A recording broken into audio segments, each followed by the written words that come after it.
The healer. 2 or 3 years after I started studying with Martin, I fell skiing and broke my elbow. I banged it on a rock that was just under the snow and snapped off the end of the bone, the olecranon process. Well, that's a surgical break, so an orthopedic surgeon put in a titanium plate in an L shape and used it to screw the two pieces of bone back together. A few days later, I saw Martin. I was wearing a long-sleeve shirt, and he was kind of looking at my arm and said that the next time I came in for a session, he wanted to do some energy work with my elbow. Well, a week after my accident, I was a wreck. My elbow was hot and swollen, even though I was on these powerful antibiotics. I had a surgical infection, which you may know is very serious and difficult to treat. Anytime you have a piece of metal next to a bone, really hard to get rid of, and people have lost limbs to these infections. On top of that, I had an upper respiratory bug that had completely stopped up my sinuses and was just making me feel generally miserable. This was a Sunday, and I wanted to go to the hospital the next morning.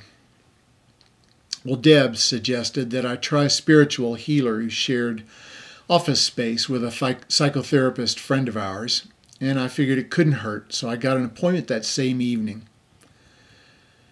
Before doing anything, Katie, the healer, talked with me for half an hour, asking me about my injury and then more broadly about my life. I was surprised to find myself weeping about some of the things I told her. I attributed that to my physical condition because ordinarily, I'm not emotional. Anyway, she had me lie on a massage table and covered me up with a warm blanket. She quietly invoked my guides, my angels, various ascended masters to help me. In over an hour, she held her fingertips lightly on my head and then on my elbow. She did not say one word the whole time, and I was really impressed with her power of concentration. At the end of an hour, she sat back and let out a sigh. She sounded tired. I sat up and returned to my chair to put my shoes on. Katie told me to get in some water as soon as possible and stay in about 30 minutes to complete the healing. She said the hot tub at my gym would do fine.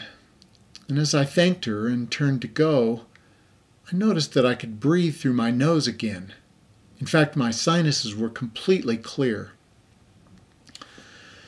Sitting in the hot tub while keeping my elbow out of the water, I wondered how my upper respiratory condition could go from awful to perfect in the space of an hour.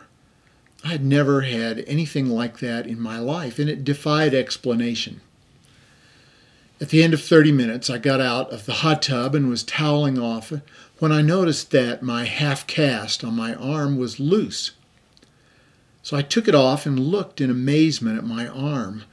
My elbow is now back to normal size, and not only was the swelling gone, but it felt cool to the touch.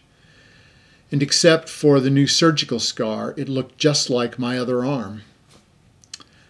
Well, the next time I saw Martin, I asked him if he was going to do some energy work as we were getting near the end of the hour. I thought he was going to do something with my arm.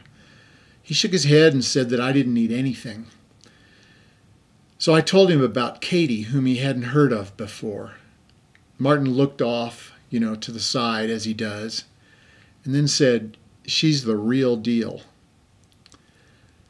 Well, the next time I saw Katie, I asked what she had done to heal me so quickly and completely. She just said, "I thought you were going to need that arm."